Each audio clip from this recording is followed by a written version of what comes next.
We are creatures of desire. What we most desire is meaning. What makes us suffer most is a lack of meaning. The Meaningful Life with Andrew G. Marshall.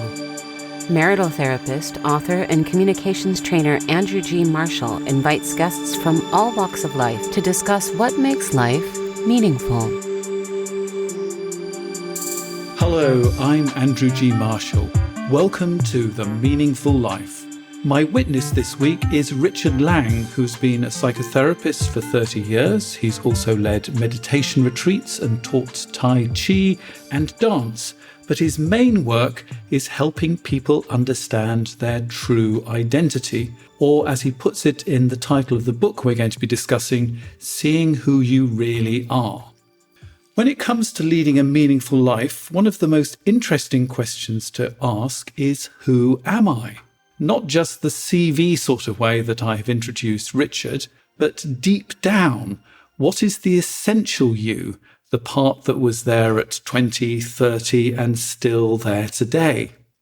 Now, what makes Richard really interesting is that he's on a spiritual path, a way of seeing the world that does not require you to believe anything, which is probably just as well because we're going to juggle with some extraordinary ideas. All I ask is to keep an open mind and try out the experiments we'll be discussing today. Well, welcome, Richard. I think the best way to start on this journey, and I think it really is a journey, is your meeting when you were just 20 with a man who changed your life, whose name was Douglas Harding, the man with no head, which is what you called him in the biography of him that you wrote. Obviously, he didn't literally have no head. We'll explain all about that. But tell me about Douglas, his background, and what you mean by the man with no head. Well, thank you, Andrew, and a pleasure to be here. Thank you for inviting me. And yes, the question, who am I, is such a good question. Well, I met Douglas Harding actually when I was 17, so 50 years ago, in fact. So you can do your calculations there. Easy maths, that one. That one, yes. And I had been interested as a boy in Christianity, quite seriously. But by the time I was in my mid-teens, I was beginning to look away from that because it didn't answer the questions I was asking, really, which, when I look back on it, were questions, who am I and what is the meaning of life, really? But those are the two most important questions, really, aren't they? I think they are for me. I don't think they are for everyone. Sometimes I think the headless way, which is what I call this approach, is the answer to a question that someone is not asking. So in other words, I think you have to be asking the question, who am I? What is the meaning of life? For the answer to ring true. But I met Douglas when I was in my teens. It was the late 60s and I started exploring other religions. They were coming into the West in those days, particularly Hinduism and Buddhism. And when I was 17, I went on a course at the London Buddhist Society Summer School, with my brother, in fact, just to find out more. And as it happened, Douglas Harding was there, and he did a workshop. Up until the moment when I met him at this conference, I was getting more and more confused because you'd go into one lecture about Zen and another about Tibetan Buddhism and another about something else. And I was a shy youngster and I was confused. And someone said, oh, just go along to the workshop this afternoon with Douglas. I went along. He didn't ask me to believe anything or study anything. He just got me to do, along with everyone else, some experiments which directed my attention back to what I was from my own point of view, which is the whole thing, really. Tell us about Douglas, because in the 60s, having an interest in alternative religions was really quite out there, wasn't it? Well, Douglas, when I met him, he was 61. He was born in 1909 in Lowestoft in the east of England, and he grew up in the exclusive Plymouth Brethren, which is a very strict Christian sect who think they're the only ones who've got the right way, you know. When he was 21, he left. He couldn't accept that they were right just because they said they were right. He'd already got to university studying architecture now in London. And he started exploring things for himself. So this is the 1930s, and he didn't want to take on board yet another system or belief. He wanted to find out for himself what he was, what the meaning of his life was, and who he was. And he really took up the idea of relativity, that what you are physically depends on the range of the observer. So if you were to look at me and I said, well, Andrew, what am I? You'd say, well, you're a person. I'd say, well, come up to me and see what I am at a closer range. Oh, you're just a head. Oh, even closer with the right instruments, you're a patch of skin, you're some cells, you're molecules. Gosh, you've almost disappeared. In other words, each of us, anything you look at, is like an onion in that it's got layers. And what it is changes with the range of the observer. And if you go the opposite direction, what happens? Well, then the observer moves away and will see your family and your town and your country, the planet, the star, and the galaxy. And of course, you need all of these layers. I need them all. I need my cells and molecules, but I need my atmosphere and my planet to talk to you now. And we identify with all these layers. I identify with my body, my family, my country, and my planet, hopefully, or just an aching tooth. We expand and contract all the time. And Douglas took this seriously. So that's both a physical thing and a kind of identification with that. He then got a job in India and with his wife went to India. They had a couple of children there. But anyway, the war broke out, and he had already written a couple of books on this. And with the war breaking out, it got even more important for him to find out, as he used to say, find out who I am before I die. What's the use of spending your whole life accepting what everyone says you are and operating from that without having a look for yourself? And he would say that only you are in a position to see what you are at center, because the question is, if you're like an onion with layers, what's at the center? It's the most obvious question. And he could understand that the closer someone got, the less there was. So it made sense that you were sort of nothing, a kind of strange, mysterious nothingness at center, which the mystics talk about. But again, that was still sort of an idea. And then he was reading a book, and he saw in this book a drawing by Ernst Mach, who was an Austrian physicist and relativist. And it was a drawing of himself from his own point of view. So if you were to draw yourself from your own point of view, you'd draw a headless body because you can't see your head. He drew his nose, which went from the ceiling to the floor, and his arm coming out to the piece of paper he was drawing on. And Douglas looked at that picture and suddenly thought, that's what I am. From my point of view, when I look down, and the listener can look down, you see your body, you might see a bit of your nose, there are sensations, but you don't see your head, you don't see your back either. And in this book, the question was, what are you when you put aside what everyone says you are from outside? What are you from the inside? So Douglas realized that he'd found what he was looking for. It's a little experiment to make this clear that the listener can do, if you would. Later on, Douglas developed these experiments in the late 60s and 70s, but it's relevant now because it was what he had discovered at the time. So you have to be a bit childlike to do this, a bit simple. But if the listener will just take his or her finger and point at something in front, this is an experiment, and just notice whatever you're pointing at is a thing. At the moment, I'm looking at a file on my desk and I'm pointing at it and I see a green file. So what do I do next? Nothing, except just acknowledge that what you're pointing at is a thing, right? Okay. You don't have to like the thing. You don't have to know how it's made. It's just an observation. Now point at your other hand with your first finger. Now you're pointing at another thing, right? Yep, a hand with 5 fingers. 5 fingers, colour and shape. Now turn your finger around and point at where others see your face. So that's the place you're actually looking out of. Now, do you see a thing there? No, I see nothing. Exactly. If I really squint, I can sort of see a double impression of my nose, but as you say, it's like a floating nose. Yes. And the point is, what is nearer to you than the floating nose? Well, you don't see anything. I don't know. That's the big question, isn't it? Yes. So this is a non-verbal experience, and you can't really get it wrong. I mean, I have to use words. So I'm going to say the place I'm pointing and looking at now is nothing. It's like space. It's empty. There's no colour here, no movement, no shape, no face, you see. So I'm using words, and you might use different words. It's a non-verbal experience, you see. But it's certainly not a head here.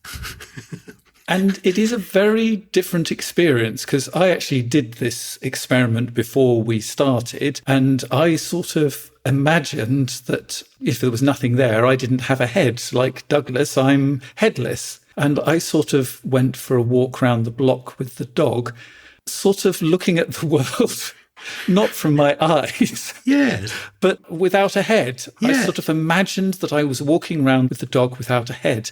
And it was quite a surreal kind of experience. Suddenly, everything became a little bit more extraordinary around. I was sort of more aware of what I was looking at. And it was sort of quite a nice place to be. I mean, I couldn't hold it for more than about, 2 blocks.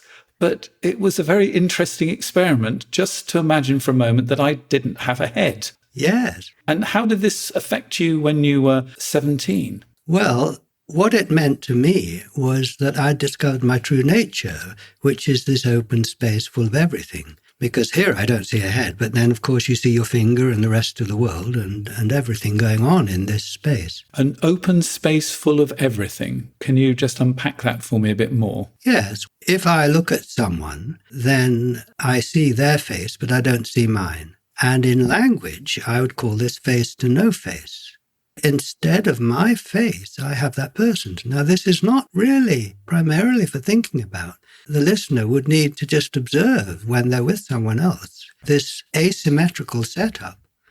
I'll put it very briefly in terms of personal development.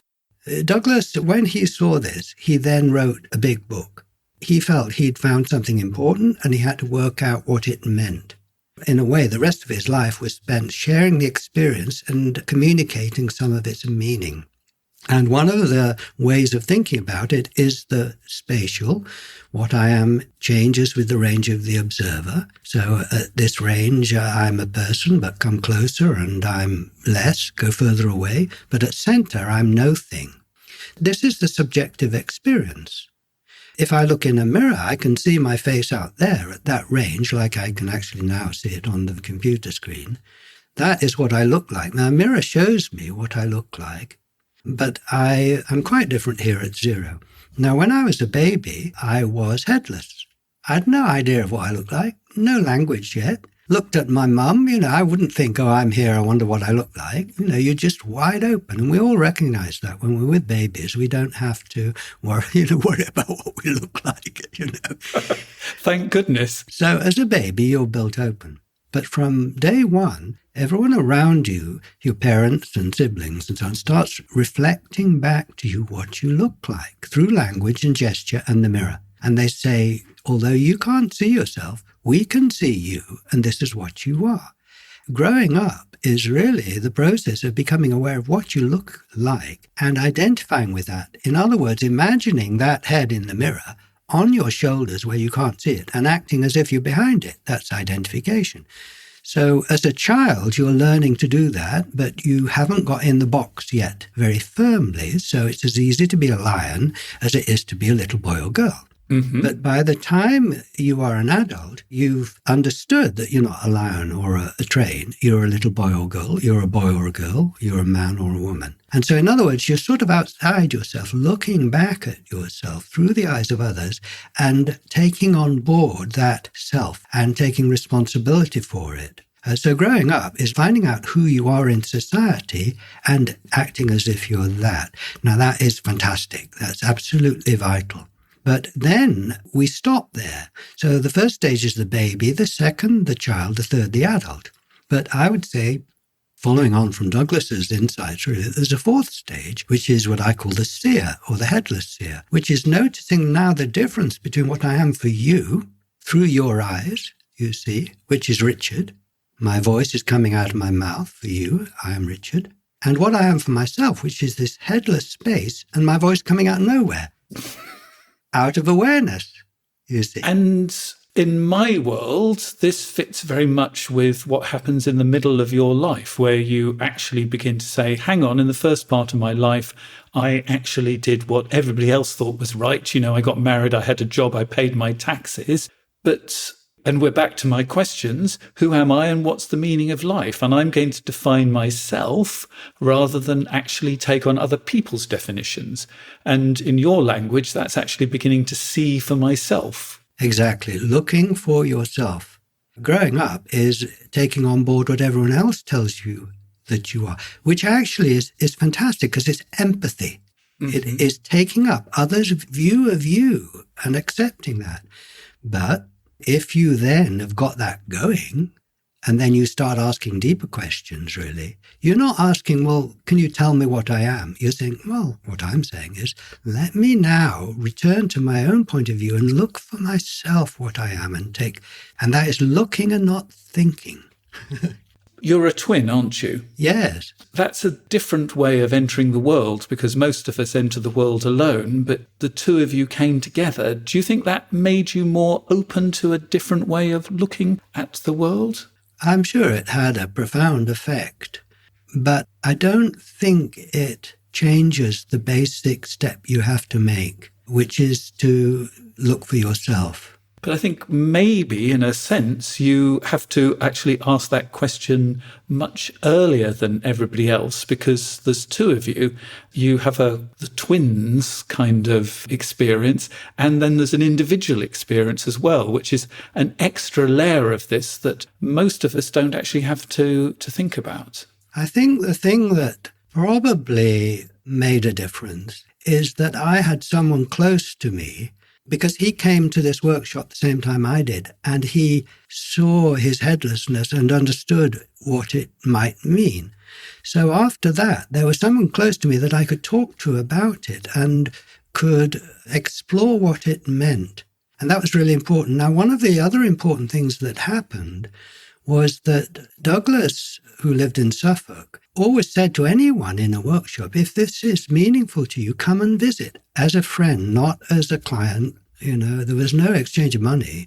So I went, and I then went to university fairly near him. So actually my time at university in the early 70s was really spent about exploring the meaning of this rather than what I was studying. This was much more important to me. And at his house, there was almost always visitors. He had a second house. He'd designed and built a second house just nearby. And you'd go to a weekend and there'd be 15 people there. And so what that meant was that from that age, really, I grew up in a mini community where this experience was normal. And that meant that I could just be understood and talk to others. And the whole thing was, you can't half get your no head. You can't half see it. There's no hierarchy here. There is difference in terms of how we understand and respond to it, but the experience itself is just no thing, really. So that, as well as being a twin, just as important, if not more important, was the fact that I was part of a community. In fact, now I'm part of a huge community of friends through Zoom and through traveling and through Douglas, of friends who are aware of their true nature in this way and who are valuing it and who recognize that everyone's got it, but everyone expresses it differently. So it's a very rich exchange, non-hierarchical. Once you get this idea that you are nothing, that you're headless, how does that change the way that you look at the world? Oh, I think it changes it in so many ways and continues to change it.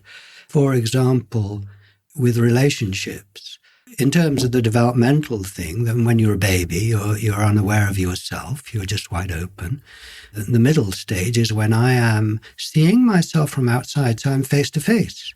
So I'm separate, thing to thing. I'm distant from you and from everyone. Okay, great, that's individuation. But then when you add on to that, when I add on to it for myself, I'm face to no face. This means that when I'm with others, I am them, I would say. I have their face instead of mine. And this is a profound reconnection, if you like. Let's just redo that again, because that sounds important. When you're with somebody, you take on their face. Can you just explain that to me again? And voice and everything. So when I am not aware of this, then I say, well, this is my voice and that's your voice. And you're over there in Germany, I think, and I'm here in England. And so there's that distance between us, and I'm me and you're you. Okay, I've got that. But then when I become aware of this nothingness that I am, which you could call silence or awareness, then I'm aware that my voice now and your voice are in my awareness, in this silence. So from that point of view, I could say, well, both voices are mine. There's no distance between me and your voice or me and Richard's voice. And so that is in terms of sound.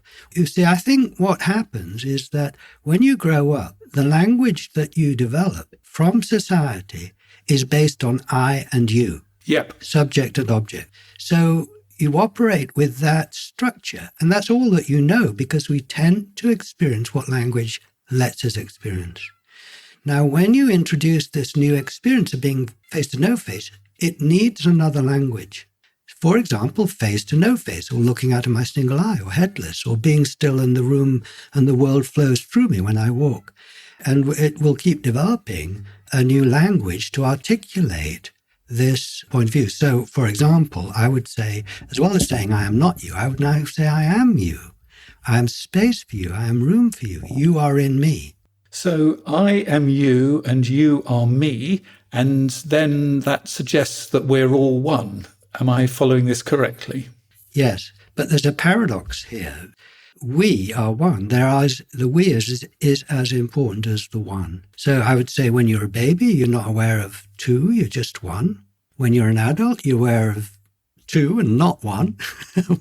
And now in this next wonderful stage, you have both, where it's a mystery. There's only one consciousness. How many consciousnesses do you actually experience, Andrew?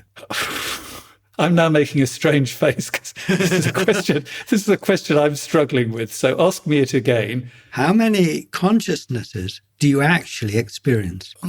That's a really difficult one to answer, because as a therapist, I sort of open myself up and become very aware.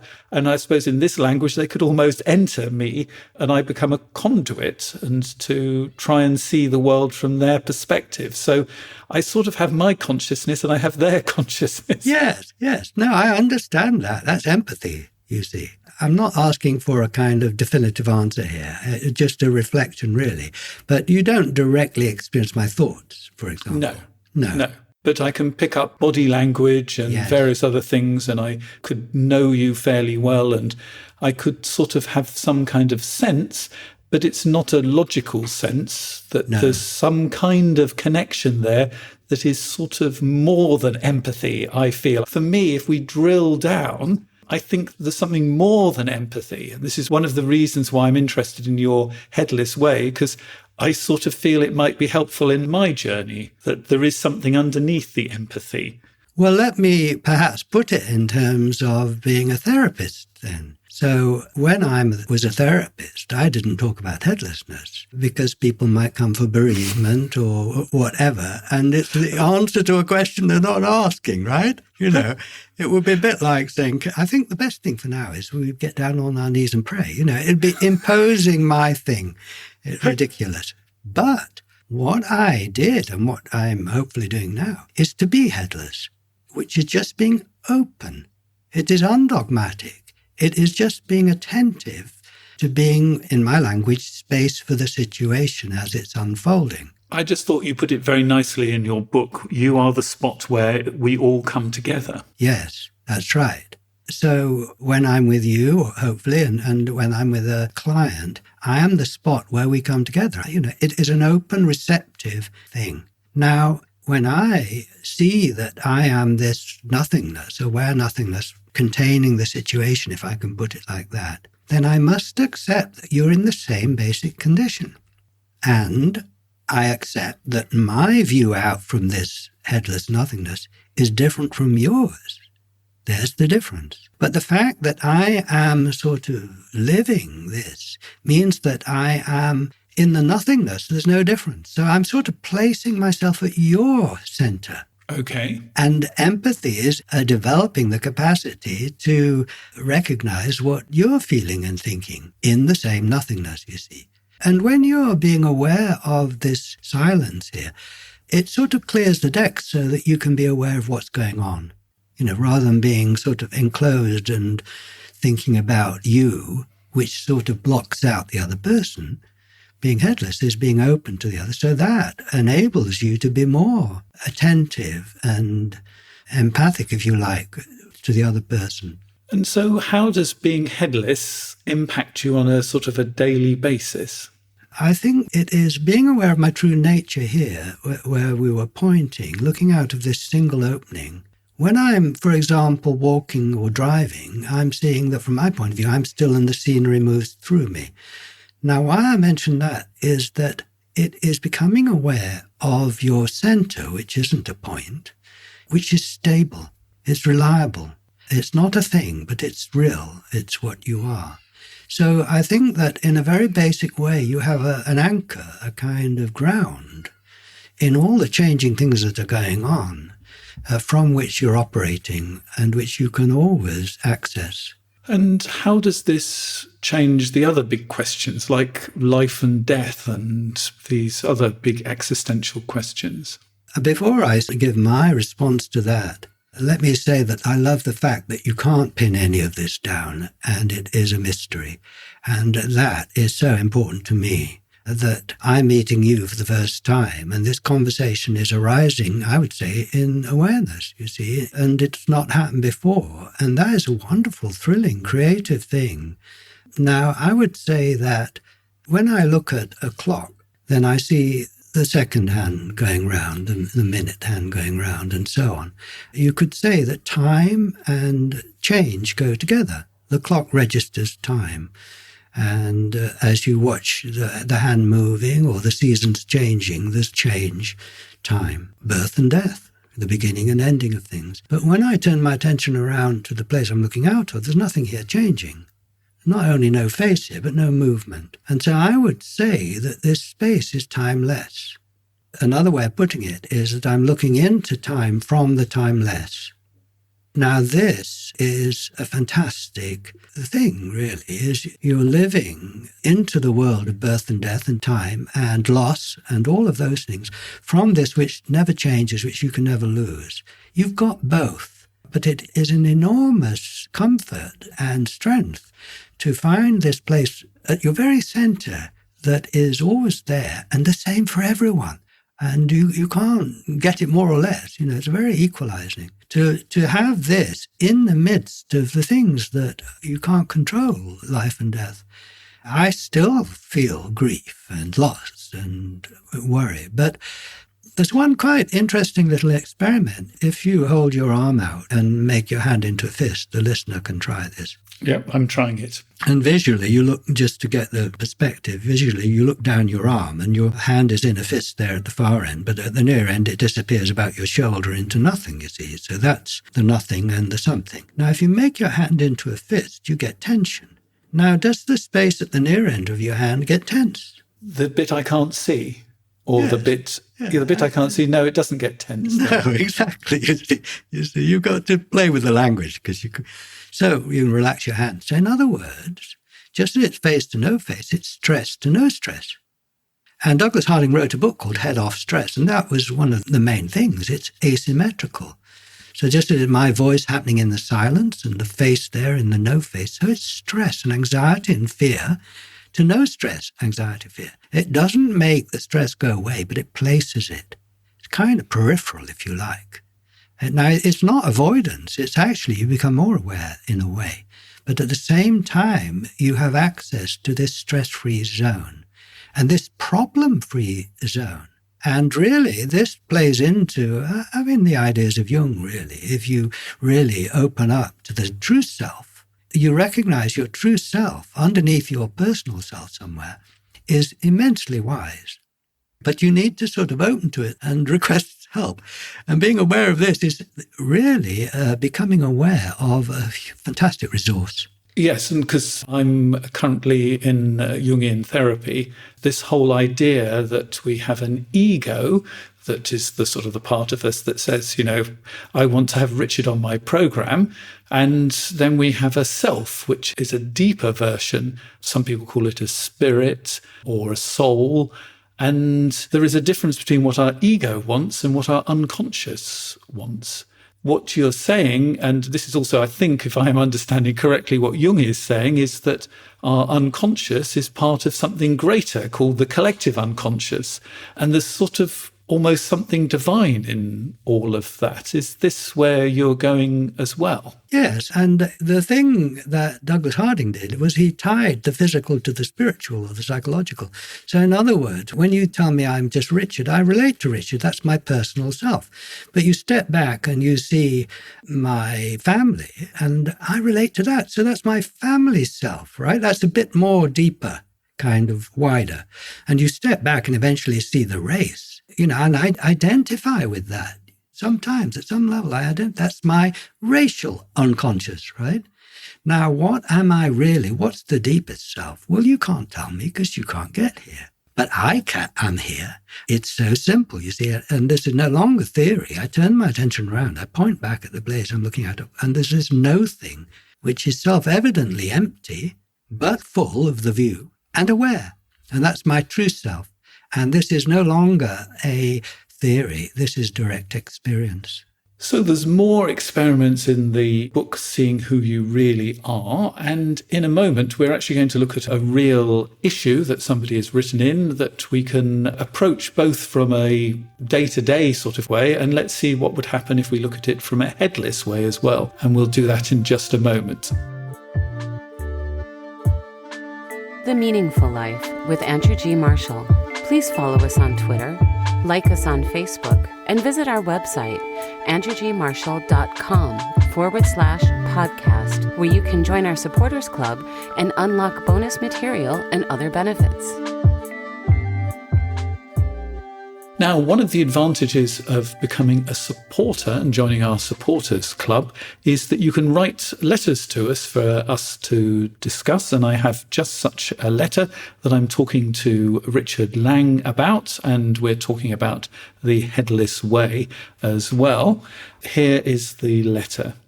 My wife left me 2.5 years ago. We were together 10 years, married for 5. A few months after we separated, she filed for divorce, and it was finalised fairly quickly. In the interim, I tried in vain to save our marriage. I genuinely tried to take a hard look at myself and work on myself and see all the reasons our marriage broke down, but she would have none of it. She walked out and never came back. She said she had a lot of problems. She did, with herself, and wanted to work on herself. In time, I rebuilt my life and met this amazing girl. Very beautiful, sexy, of course, with her own problems, as everyone does. So I'm happy with her in different ways than I was with my wife. My wife was partly in the picture, catching up every now and then. We don't have kids.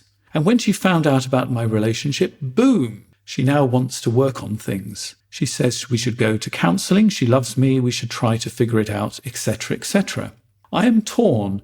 I'm very, very attracted to my girlfriend. We've been together about a year now. And although things have been rocky due to COVID, etc., they have still been great. Our sex life is awesome in ways it never was with my wife. This could have been due to my own lack of experience. Anyway, I told my ex-wife to wait while I figure this out, and she made some advances, got disappointed, and cut contact for now. I told her I will reach out if and when I'm ready to take things forward. Currently still with my girlfriend, I'm very conflicted about what to do. I think I need to work on myself and know myself better. Got any ideas for a tormented soul? My gosh, I think he knew you were coming on this podcast. No. I think a tormented soul is a very good way of putting it. I mean, how do you react to this letter? Well, I would react, I suppose, with first attention and taking in what he is saying and being with him and connecting. I think we're all tormented souls, actually. Join the club. Yeah, really. And I would not introduce headlessness, as I said at the beginning. That's my own formulation. I would be with the person. I think that where headlessness would influence me is, first of all, being open, not rolling in with all the answers, And secondly, because I have this this feeling that he is headless where he is, though he may not put it in those terms. It's the most familiar thing, your true nature. That would send me in the direction, really, of trusting him to come up with what he needs. Now, I can be there to walk alongside him and reflect with him and even give advice, I suppose. But the main thing for me is that the answer will come from within him or from his own life somewhere, just as it does for me. You see, if I don't know what to do, you do everything you can, practically. But then when you've run out of ideas, you wait. I say you see who you are and wait. You be the emptiness and trust it to come up with what you need. Now that can be said in Jungian terms, I'm sure, in another way. So see who you are and wait. Now, I think that is really profound because actually we spend quite a lot of time, and I did edit the letter, on the girlfriend, on the wife, and it's all looking out, to use your phrase, and he's not actually seeing not just who he is, but what he needs, because it feels like he's actually been very conscious of those other people and hasn't asked in depth, who am I? What do I need in this world? And I think you're right, that's where the answer is. When you're spending all your time comparing A and B, do I want... When they come trundling down when you're on a plane and they say, would you like the chicken or the fish? That's all he's seeing, the chicken or the fish. There are other options, if you know what I mean. Am I sounding terrible? No, I think that's good. And I think that what the headless way, if I can interpret it in this way, because it's really a non-verbal experience, what I might say is that there can be a value in not knowing. You don't know the answer at the moment, all right? You don't. I mean, how on earth are you going to sort that one out? So admit you don't know. But the headless way, I say that knowing can be a really positive thing, that you wait in the not knowing because you're exploring, trusting that not knowing your true nature will come up with what you need. It's obviously not coming up with what he needs, what he thinks he needs right now. It's coming up with not knowing. So what is there to do but be with that, you see? And what I would say is I think it's important to keep the other people informed about your confusion, because it's very difficult for you to stay in the not knowing if you're performing knowing with your girlfriend. Very good. That's really difficult, to be in the not knowing and the not judging. That's a lovely space, not judging, and telling your wife that you're in this space as well. Now, it seems like she can't cope with that space, so at the moment there's less contact. But if she does come back, being able to share that the not knowing is not thinking about it, not discovering about it, because people think if you don't know, you're doing nothing, you're shutting yourself off. But actually, this is not. Actually, being in the not knowing is a really quite creative kind of space. Well put. And I think the practical side of it, the communication, is very wise, yes. I hope that has been helpful. I think you're in the right job. Thank you, Richard. But I'm on a path, and this path is to understand these big questions. What I really like about you is that you are so open. You know, it's a case of do the experiments, see for yourself, and you have to sort of, I think in the bigger sense, we have to stay in that not knowing, because that is quite a creative place. And actually, I've played with these experiments and I'm sort of working through them very slowly, because it's not really something you, like most books, you start at the beginning and work through. You've sort of got to let it settle for a little bit. So from time to time, I practice the having no head. You know, I don't have a head. I'm just looking at the world. And that's quite a delicious kind of place to be. And that sort of sense of getting the different perspectives. So I'm not quite so caught up in just that sense of, you know, I'm a man, I'm 61, I live in Berlin, sort of kind of stuff. It's quite an interesting place to play with those ideas that actually it might be more complex than that. And more simple. Oh, you're really playing with my mind now. Well, I think that's a very good approach. And Also, if anyone is interested, we have regular free Zoom meetings. I say that because it can be helpful to hang out with others and see how they're responding to this. It's infectious and helpful, yeah. So I will be putting the details of seeing who you really are and the books that Douglas has written in the show notes. It might also be interesting, if this is sort of floating your boat, to listen to another podcast with Martina Schneider that I've done. And she's interested in Vedanta, which is a Hindu path, which is also experimenting with this idea that we're all one as well. So you might find that podcast interesting.